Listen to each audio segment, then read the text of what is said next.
So welcome back everyone to another incredible episode of Chat with Dan here for today on the show. What can I say? We're having an incredible super badass Thursday because we have on the show the incredible, the amazing, the badass, the superstar, the legendary, the one and only, and even a superhero. Why not? Let's find out. The incredible Angelina. Angelina, how are you today? I'm great. Thank you so much. How are you? I'm doing fantastic. I mean, what better way to have an incredible, super badass Thursday than to be chatting with someone as badass as you? You know what I mean? Oh, thank you. I appreciate it. Thank you.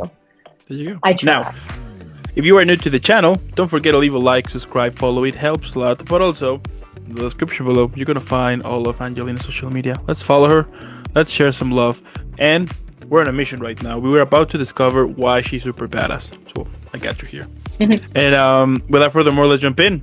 So I want to start this whole conversation by throwing out the very first question, which is, what was that moment that hit you? You know what? This is it. This is going to be my passion now. This is where I start creating my own journey. Well, it happened very young. I grew up always watching things and listening to music. I remember even painting outside. I'm a terrible painter now. Don't ask me to paint or draw anything, but I grew up surrounded by art. And I'm very thankful to my parents who allowed me to do that. And I remember the first moment where I was like, this is what I want to do. I did my very first musical. It was Cinderella. I was a mouse, but not even one of the written ones. I was one that they just added in because they had too many kids, and I had no lines, but I got on that stage and I performed, and I knew that was what I wanted to do the rest of my life. And that's what I've been working towards. So I never grew out of my 5-year-old dream to be an actor and singer and all that. I kept working at it. And do you still remember that feeling of your first audition? Was it a little bit terrifying, exciting maybe, or you know what, just a complete disaster basically? Well, I've been doing musical theater auditions since I was very young. And so I kind of grew up doing it, but every single time I was always terrified. And I remember I did not make it into my first community theater audition. I prepared a lot, but in the wrong way, I guess. I was singing a song that really didn't fit my voice. And so it was kind of crazy. But I always get that nervous energy, and I grew up being very, very nervous. And I learned to kind of channel that and use that nervous energy because it's human. It's beautiful, I'm thankful to feel. That's my biggest thing I've learned growing up, is just how beautiful these negative emotions can really be. And so I try to really channel that energy into, whatever I'm doing, the scene or the self-tape or the audition, the callback, whatever, or if I'm filming too. So that's a big thing for me for sure. But auditions are very scary for sure. But it's the job now, and so now it's self-taping all the time, auditioning, all of that. That's all expected. And now it's just kind of trusting in the idea of you can't really see it as rejection. You just got to submit and forget. That's what I have to do. And it's always the auditions that I think I'm going to get, I never hear back from. And the ones that I totally forget about, I do hear back from. It's just, you got to kind of keep going, and you can't see it as oh my gosh, I hope they like me. Just got to keep on going. There you go. And at the same time, tell me how you handle rejection. Nobody likes being rejected. So what is your usual process for you to be okay, they didn't want me? And is there something you do to kind of move on from that awkward feeling, let's say? Yeah, absolutely. I had a very humbling experience when I was in 7th grade. I went to the summer intensive in LA, and I was coming off of just being Ariel in The Little Mermaid junior summer camp. So I thought I was the coolest, most talented human being on the planet. And then I go to this summer intensive acting thing for all ages. It was a musical theater intensive. It was wonderful. I cried every single day. And that was when it hit me. Oh, wow, this takes a lot of work. There's always going to be someone better than you. It's it just really hit me. And it very much humbled me. After that, I was oh, all right, I got to settle down.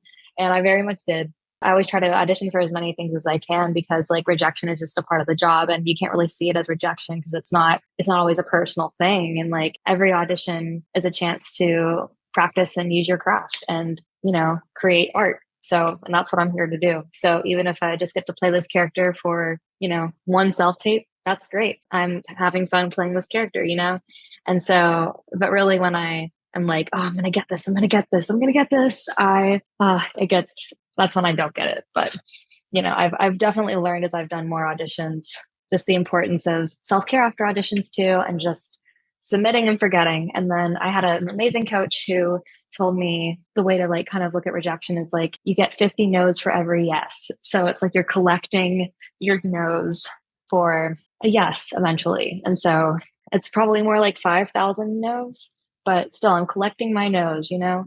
There you go. And during this whole downtime between auditions, tell me how you stay creative. So I did not grow up surrounded by like a creative community in my school or anything. I didn't go to an art school or anything like that. And so that was always kind of a thing that I really wanted. And when I graduated high school, I took a year off and was just working and stuff. And I really longed for that creative community. And so I am at this school now. It is an art school. It's a college. It's fantastic. There are people doing all sorts of arts, and I'm just surrounded by it, and it really is keeping me creative. And I do a lot because I am heavily involved in the modeling industry, acting industry, and music industry here. And so I'm always pretty busy, which is great. I'm very thankful for that. And it's nice to have kind of like a lot of different things that like not just like acting's the only thing I do, though it is like at the center of everything I do, like empathy and storytelling. That's at the center of everything I do. Like the acting industry itself is not the only thing I do. So when it's like I have some downtime, like right now it's been a little slow with auditions, and I'm working on submitting for agencies, which is one of the most stressful things ever. I've submitted to like 40. It's crazy, but that's part of the process. And yeah, so I'm just waiting to hear back about that. And it's easy to get kind of wrapped up in that. But when, things are slow with acting, I can turn to music. I can write more things. I play a lot of gigs around. So I love doing that. That's really fun. And then modeling, I love collaborating with photographers. And I've been, building up my portfolio a lot lately. So luckily when one of the outlets slows down, another one ramps up, or I can, always just write too. I really like to write. And, I want to start creating my own short films and things like that because, I'm going to write parts for myself. So, because I'm not just going to, wait around for the perfect part. I'll take it. I'll take it. Pretty cool. And do you still remember your most memorable or unique photo shoot and what made it stand out of your modeling career at this point? I really enjoyed doing my photo shoot for my album cover for my music video, which that was really crazy. That was really fun. Was like, I don't do anything halfway, so I'm going to write this song and then, get it produced, recorded, do all that, and then I want to make a music video. And it's going to be so easy. No, I ended up like directing it, producing it, editing it, everything. It was crazy. But my photo shoot for that was really fun because it took a while to find the perfect gas station to get pictures, believe it or not, which is pretty funny because my song that I have out now is called Gas Station Boy. And I was like, well, it has to be at a gas station. And I was really trying to find like a green gas station because I was wearing red and those are contrasting colors. And I was like, I need to find one with the best lighting. And I was like going around different gas stations, just taking selfies. And then I finally found the perfect one. And it was a really fun shoot. And now that you're talking a little bit about your music career, tell me what has been like the most meaningful song you've written and what's the story behind it? Well, I've written a lot of songs. I've been writing songs since I was in third grade, and I hated every single one of them. I was like, I'm terrible at songwriting. I hate this. But I kept doing it. I kept doing it. And I was at a very, very low point, and I wrote Gas Station Boy, which I think is hilarious. I wrote it as a joke, but it really freed me up because it was exactly what I was feeling and thinking and like in that moment. And so I wrote that, and that honestly was a kind of a game changer for me because I was like, I'm not writing this to sound a certain way or try to sound like this person or try to do this or try to give the people what they want. I just, I wrote what I felt. And probably my most meaningful song is one that I haven't released yet. I recorded it though, so I have it recorded, but it's a pretty sad song because it was, in the moments like, the fun moments that I had, I would write music, but then also some of the like sadder moments, I would use that pain to I'd really like try to channel it into my music. And so I started working on that, and I'm pretty pleased with this one song I have out, but it is pretty sad. So yeah, it's all about how I was striving for perfection and saw my self-worth and what I could do for other people. That was one of my biggest challenges growing up. And I saw my self worth in my accomplishments. And I had to learn, hey, that's not where your self worth is. It's who you are. And so that was a big realization for me. But writing this song, I'm pretty pleased with it. So yeah, but all my songs are definitely like, they're just real. And that's what I try to do. I just try to be authentic. And that's what I value most in my songwriting. Badass, just saying. Thank you. You know, I find it amazing, right, with music that at the end, once you create a song, you put it out there, even though that you made it with a feeling, people will listen to it, might get like a different feeling to their personal lives. Everybody can choose the way they feel about a specific song, regardless if that song actually means what you're actually thinking or makes you Hmm. feel or not at all. It shows you how much we want this connection, right? We want to kind of feeling Absolutely. ourselves relatable somehow or connected, to either to a song, things Hmm. like that. When songs actually have like a more powerful message to it, tends to be, at least to me, mean more, instead of a regular Commercial song. trendy. Yeah, exactly. Yeah. That yeah, it's cool, you will hear it fine, but it's not the same as you are hearing a song that actually had like some backstory to it, and I find it amazing when you start to click dots in your life with that song. So Yeah, absolutely. I've had a lot of people give me that feedback with my song I have out right now, Gas Station Boy. Everyone's got a gas station boy, apparently. But everyone is always like, I had a gas station boy, or like, it reminds me of like this girl I made eye contact with when I was at my friend's birthday party or something. Like, I have people telling me that all the time. So everyone, like, a lot of people are able to relate to it, which I think is really cool. This was how I was feeling and I thought I was crazy. And, but we all have those moments where we're like, oh, this is so crazy, but this is how I'm feeling. And so I think there's a lot of bravery in that. And the successful songwriters and artists out there are the ones who are genuine and real. And that's what I'm all about. And so, it's very easy though to like, like, oh, someone's going to judge me. This is weird. Like, and I'm my own worst critic for sure. I'm always like, oh, this is terrible. I hate this. And that ends up being like my writer's block because I'm like, I hate this song. I'm terrible. I get pretty down on myself, but I have to kind of step away and then come back to it. Just the freedom and authenticity and like being comfortable with the uncomfortable too. That's been a big thing for me because, it's easy to like let those uncomfortable emotions kind of just avoid them or not experience them and just like pretend they're not there. That's kind of what I grew up doing. And that really hindered me in my art. But since I started finding the beauty in them and kind of realizing I had an awesome acting coach that said, your pain is your power. And that changed my life. And it really is all these things that happen to us that maybe we don't want to deal with or uncomfortable or we never want to think about again.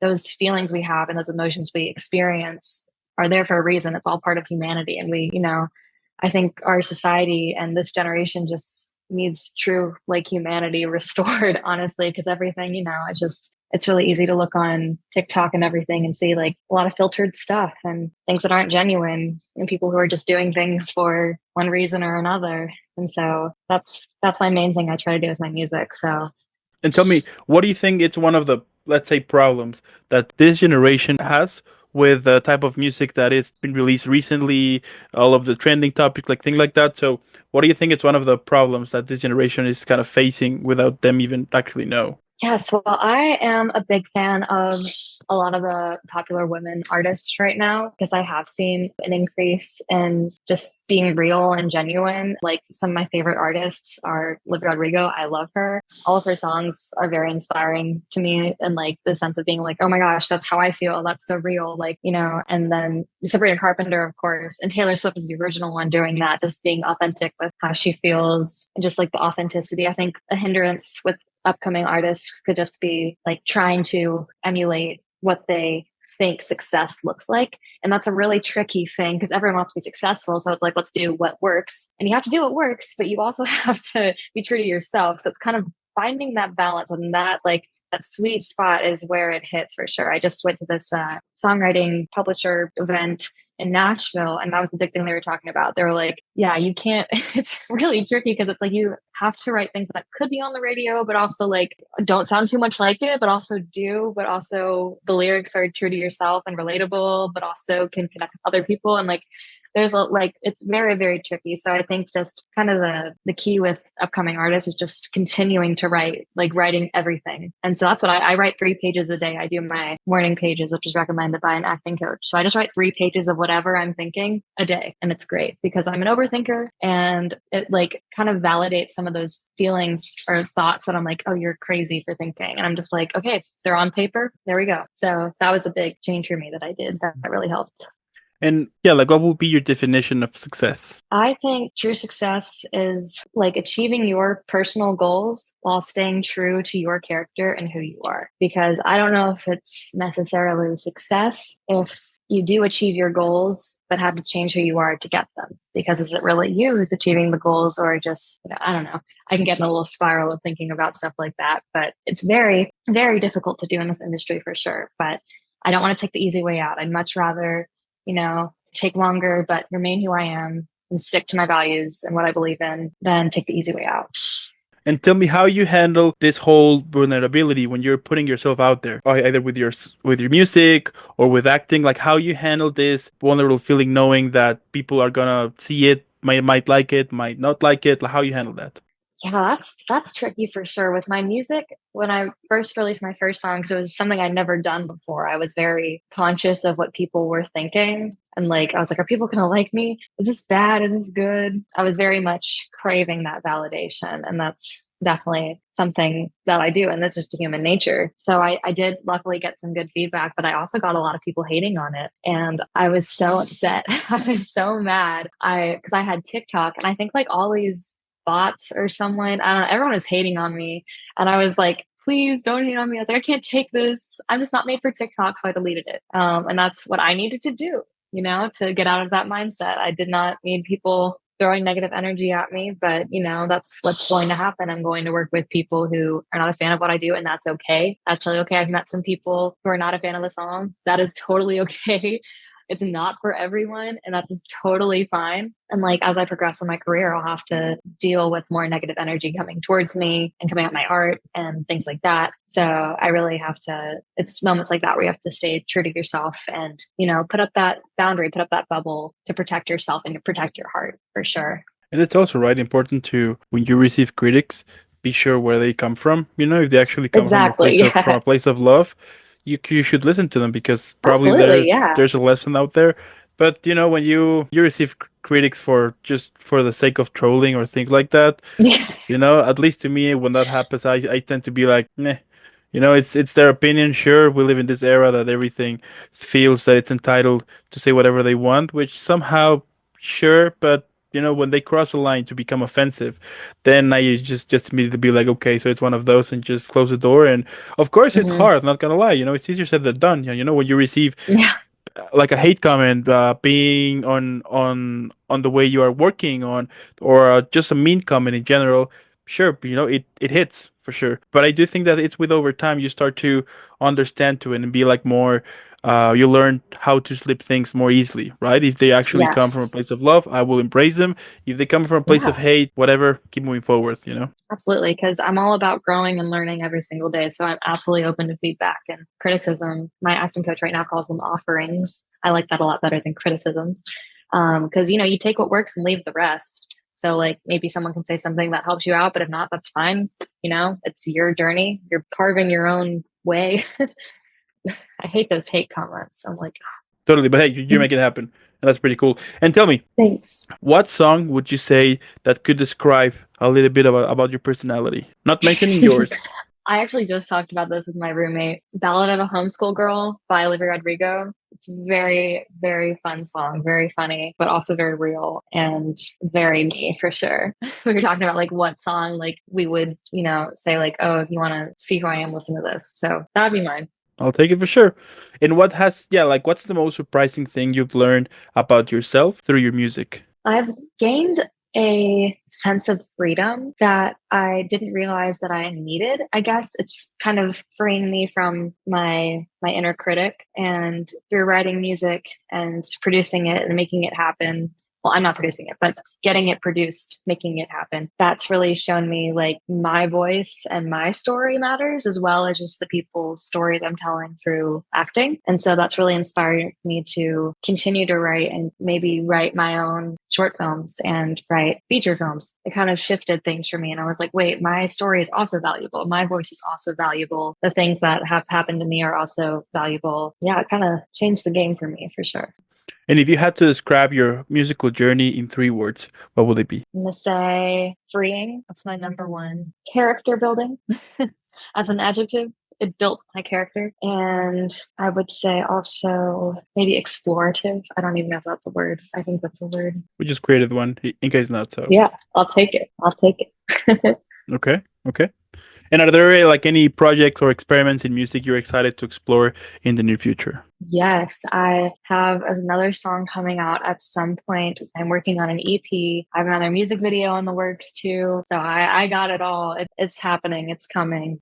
Just kind of the timing of that is a little up in the air right now. Just kind of seeing how things go, doing some edits to my songs and stuff. But yeah, definitely more stuff is coming and an EP is coming for sure. That's one of my goals. That's pretty cool. And years from now, right? What do you expect people to feel from your music or even your acting career? From hearing you to seeing your performances, what is that essence or that legacy you want to make them feel? Absolutely. Through everything I do, I want it to be authenticity and just the importance of being human and human connection and just like the value connection has and just like how important empathy truly is. And when we can connect with each other and understand each other, just like the power in that and like truly be human. There's a lot of power in that for sure. And so I want people to think of that from my work for sure. As crazy as, it doesn't always have to be like found or like gas station boy. I would not call profound by any means, but it's fun, but it's human, it's a human thing. And it was a real thing that happened to me. And I wrote a song about it. I want people to just like love who they are, love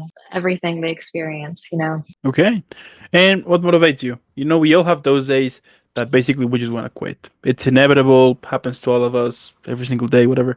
So how you stay positive or focus on a day that perhaps, let's say, you're not doing so hot? I definitely have those days a lot. I'm very bad at comparing myself to others. In this industry, it's very, very easy to do. I'm like, oh, this person looks just like me, but she's better and doing more things. Or like, this person's my age. How are they doing this? And it's like, I get into some pretty bad spirals with that kind of stuff. And so that's something I'm really trying to work on. And I have to remember that my journey is my journey, whatever, like what's meant to be is what's meant to be. And so I have to take everything and each season I'm in with gratitude and find the joy in every season I'm in, because I'm very eager. I always I'm like, I'm ready to be this. I'm ready to do this. I want to do this. But I have to, trust and love the journey and find the beauty in all steps of the journey. It's not going to be booking a series regular overnight, of course. So, but yeah, just kind of finding that joy. And I find ways to really take care of myself. And I really like running. I love going to the gym. I love working out. That helps me kind of like recenter myself and get my energy out and all of that. So that's very helpful. And I have the best friends in the world. They're so incredibly supportive. And so whenever, I'm feeling pretty low, they will always cheer me up, which is so nice. And they're always there for me and always so supportive. I'm so incredibly thankful for them. I'm gonna drop the mic because you're basically killing it here. So Thank you. I love it. I love it. I love your journey here. It's cool. It's cool. If you had to describe your whole career, either acting, music, modeling, all of it, right? But this time on a drink. Now, this drink can be an alcoholic one or non-alcoholic. That's up to you. But tell me, what would it have? But also, what will be the name of that drink? So making my own drink. Okay. To describe my career. Oh my goodness. So far. Okay. I think it would be a Celsius, like the energy drink, but flavored like strawberry lemonade. I think there is a strawberry lemonade Celsius out there, but it would be that mixed with champagne and a shot of tequila. That would be my drink. And what would it be called? I want to order it. So how can I call that drink? How to figure that out? To describe my career, I'd call it Let's Effing Go. LFG. That's what I would call it. Let's effing go. I'll take it. Sounds interesting. Sounds that with 1, I can take 1, 2, be careful, 3, you're crazy, and 4, it's over. You don't want to do 4, yeah. Okay. I'll tell you what, I might. Good for the club. I might create one for the sake of it. Let's find out. There you go. Okay. Funny. And at the end, what can I say? It's epic what you do. I love it. The fact that you are working in so many things at the same time, you're making it happen. That's pretty cool. I mean, that's badass. You're also, but besides creating cool stuff, you also are showing us that dreams are possible, right? You are showing us out there that besides creating epic stuff, that dreams can come true. And I think that is a very, very powerful message, especially right now in this crazy era that we currently are living in. The fact that we can rely on people like you who are just want to make us feel something, who want to make us smile, who want us make us better somehow. That is incredible. And I'm super sure there's people out there who sees you as a role model or as someone who gets things done. And that's why you're badass and mission accomplished. What can I say? I discovered why you're badass. Thank you. Thank you. I appreciate it. Thank you. Totally. I do want to thank those who stayed the whole episode. Let us know what you think in the comments below, but also the description below. You're gonna find all of Angelina's social media. Come on, by this point you should know why she's super badass. Let's share some love. Let's make her viral. # Team Angelina. And again, thank you for making this happen. Keep shining out there. Keep rocking. Keep shining. Keep kicking ass. Keep doing what you do because you are doing an epic job. And I'll be seeing you in the next one. Thank you so much.